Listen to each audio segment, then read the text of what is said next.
नमस्कार।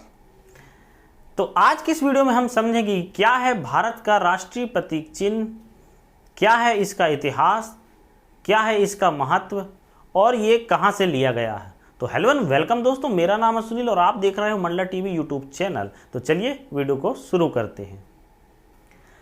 15 अगस्त 1947 ये वो दिन था जब हमारा देश अंग्रेज़ों से आज़ाद हो जाता है।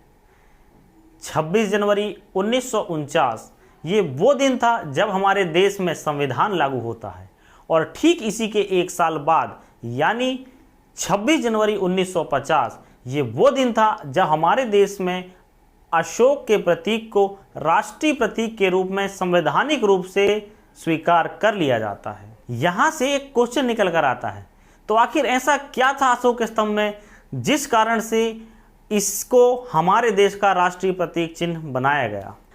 आज से लगभग 2300 वर्ष पूर्व यानी ईसा मसीह के जन्म से लगभग 273 ईसा पूर्व हमारे देश में मौर्य साम्राज्य का शासन चल रहा था। उस समय मौर्य साम्राज्य के तीसरे शासक के रूप में राजा अशोक शासन कर रहे थे। सम्राट अशोक बहुत ही क्रूर शासक माने जाते थे, लेकिन जब बात आती है युद्धों की, ऐसा दौर आया जब उनका सामना कलिंग युद्ध से हुआ और इसी कलिंग युद्ध ने उनकी पूरी जिंदगी बदल दी। तो आखिर क्या हुआ राजा अशोक के साथ, इसको थोड़ा सा समझते हैं।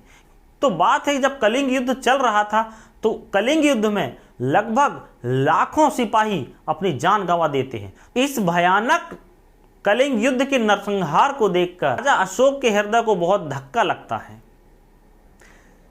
और वे राजपाट को त्याग कर बौद्ध धर्म को अपना लेते हैं और यहीं से अशोक स्तंभ का उदय माना जाता है।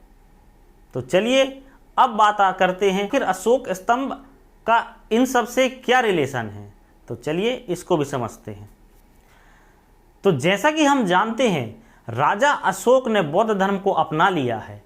अब वे बौद्ध धर्म के प्रचार प्रसार में पूरे भारतवर्ष में लग जाते हैं और इसी प्रचार प्रसार को पूरा करने के लिए वे 4 सिंहों की गर्जना वाले स्तंभों का निर्माण कराते हैं। अशोक ने स्तंभों में सिंहों को इसलिए लिया था क्योंकि सिंहों को गौतम बुद्ध का पर्याय माना जाता है और गौतम बुद्ध के 100 नामों में जैसे कि शाक्य सिंह, नरसिंह, इन सब में सिंह का जिक्र आता है।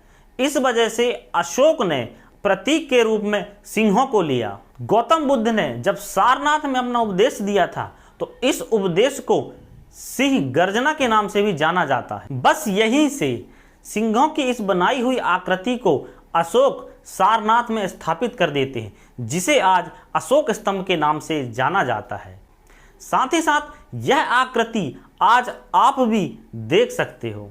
सारनाथ के इस अशोक स्तंभ में नीचे की ओर एक सांड तथा घोड़े का चिन्ह बना हुआ है। उसी के साथ हमारे देश के राष्ट्रीय झंडे में जो चक्र बना हुआ है वो भी इसी सारनाथ से लिया गया है। साथ ही साथ मैं आपको बता दूं कि हमारे देश के राष्ट्रीय प्रतीक अशोक स्तंभ में 4 सिंहों को लिया जाता है, लेकिन आप जब भी इसको देखते होंगे तो आपको केवल 3 सिंह दिखाई देते होंगे, क्योंकि चौथा सिंह आपके जस्ट सामने और प्रतीक के पीछे की ओर बना होता है। तो दोस्तों आज के इस वीडियो में इतना ही। मंडला टीवी के चैनल को यूं ही देखते रहिए और हमारे चैनल को लाइक शेयर और सब्सक्राइब जरूर करें। जय हिंद।